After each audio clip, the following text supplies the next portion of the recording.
একটা রিউমার ছড়ানো হয়েছে যে বিশ্ব ইজতেমায় গেলে এখানে মার খেতে হবে, রক্তাক্ত হতে হবে। 2024 সালের 17ই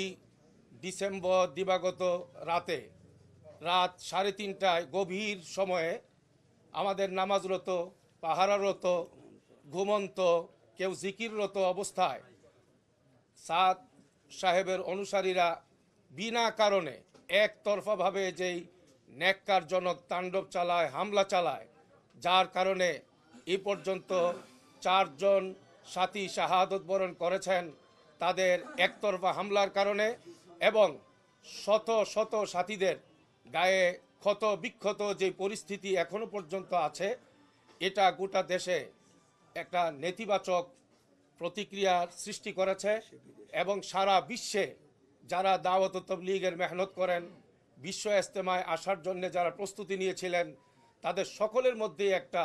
চরম অসন্তোষ, চরম অস্থিরতা তৈরি করেছে। এই দৃষ্টিকোণ থেকে যে দাওয়াত তাবলীগের মধ্যে তো এক ভাই আর এক ভাইয়ের পাশে দাঁড়ানোর বিষয়টা আছে, কেউ কারো গায়ে হাত তোলা,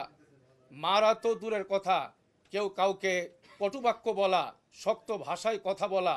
এটা তো ইসলাম সমর্থন করে না, দিন সমর্থন করে না, দাওয়াত তাবলীগ তো অবশ্যই না। কিন্তু এই পরিস্থিতি যেটা সাতপন্থীরা ঘটাইল, এই কারণে দেশে বিদেশে একটা চরম অসন্তোষ এবং অস্থিরতা, ভয়, আশঙ্কা, এই সবগুলোই তৈরি হয়েছে। পাশাপাশি আমাদের এই দেশে আমরা দায়িত্বের সঙ্গে বলতে চাচ্ছি, দেশের গ্রামে গঞ্জে বিভিন্ন অঞ্চলে, প্রত্যন্ত অঞ্চলেও একটা রিউমার ছড়াই দেওয়া হয়েছে আমাদের বর্তমান যে চলমান বিশ্ব ইজতেমা, এই ইজতেমায় যেন সহজ সরল গ্রামের সাথীরা আসতে না পারে, সেজন্য একটা রিউমার ছড়ানো হয়েছে যে বিশ্ব ইজতেমায় গেলে এখানে মার খেতে হবে, রক্তাক্ত হতে হবে, আবারও পুনরায় নতুন করে কোনো ঘটনার পুনরাবৃত্তি ঘটতে পারে।